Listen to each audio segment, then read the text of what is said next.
पुरा नबुझेर नबोल्न।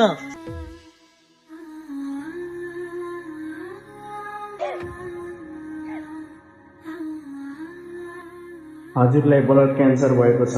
अब हजुरसँग 15 दिन मात्र बाँकी छ। मलाई माफ गरिदिनु है अर्जुन।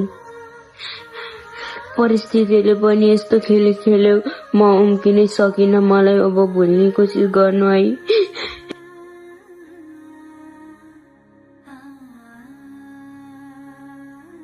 अर्जुन, यदि हामी पछि छुट्टिनु पर्यो भने हजुर के गर्नुहुन्छ? किन सानो, मलाई छोड्ने विचार छ र? त्यस्तो होइन, पछिको कुरा कसले देखेको छ र? यदि मैले हजुरलाई सबैपल्ट बलक गरे भने बुझ्नु कि उसको मन बदलियो। यदि बलक नगरेरै तारिन खोजे भने बुझ्नु कि ऊ केही समस्यामा अल्झिएको छ। कति स्याड भएर बसिरहेको, उसले तर बिर्सिसक्यो, तैँले पनि अब बिर्सिँदैन। उसले मलाई बिर्सिएको छैन। भने अरूसँग मत गरेर बसिरह, अब बिर्सिएन त भने। उसले मलाई बिर्सिएको छैन।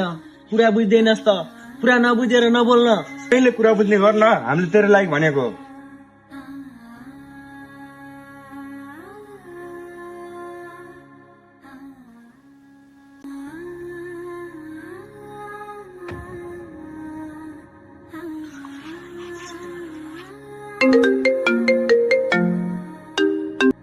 हेलो सानो, भनेको बुझ्नु हुँदैन?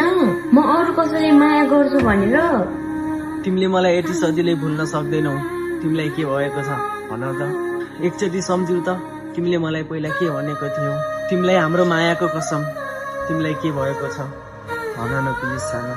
केही होइन, म अरू कसैलाई नै माया गर्छु। यदि मलाई जिउँदो देख्न चाहन्छौ भने साँचो कुरा के हो भनिदेऊ सानो। मलाई ब्लड क्यान्सर भएको छ।